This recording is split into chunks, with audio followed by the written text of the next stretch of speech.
അപ്പോൾ ഇന്ന് നമുക്കൊരു വീട്ടിലെ വോട്ടർ ഈറ്റിനിടെ കണ്ടാലോ. അപ്പോൾ രാവിലെ തന്നെ അപ്പോൾ ഞാൻ ഉണ്ടാക്കിയ മുട്ടക്കറിയാണ് കേട്ടോ. അതും കഴിച്ചു. അത് കഴിഞ്ഞപ്പോൾ എന്താണ്ട് നമ്മൾ കരിക്കോളം കൊണ്ടു തന്നു. അതിന് കരിക്കിൻ്റെ അകത്തുള്ള ആ സാധനം കൊണ്ടു തന്നിട്ടുണ്ടായിരുന്നു കേട്ടോ. പിന്നെ അത് കഴിഞ്ഞിട്ട് നമ്മൾ നേരെ ഉച്ചയ്ക്ക് ഉച്ചയായിട്ടുണ്ട്, അങ്ങനെ ഫുഡ് കഴിക്കാൻ പോയി. അപ്പോൾ നല്ല ചോറും മോരുകറിയും ചിക്കൻ വറുത്തതും അച്ചാറും മാങ്ങാച്ചാറും പിന്നെ പച്ചടി കിച്ചടി അങ്ങനൊരു സാധനം ഉണ്ടായിരുന്നു കേട്ടോ.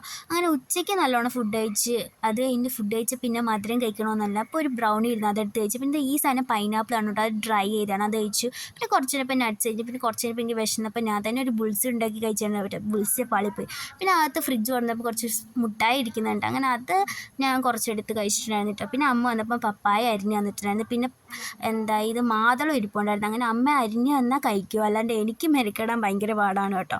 അങ്ങനെ അമ്മ അതെല്ലാം കൂടെ അരിഞ്ഞിട്ട് ഇട്ട് തന്നിട്ടുണ്ടായിരുന്നു. അങ്ങനെ അതൊക്കെ കഴിച്ച് പിന്നെ രാത്രിയായപ്പം ചോറും പയറും പിന്നെ ഉച്ചക്കത്തെ കറികൾ ചിക്കൻ ഫ്രൈ ഒക്കെ കൂട്ടി കഴിച്ചിട്ട് പിന്നെ ഒരു സ്നിക്കേഴ്സും കൂടെ കഴിച്ച്. അപ്പോൾ ഇത്രയേ ഉള്ളൂ.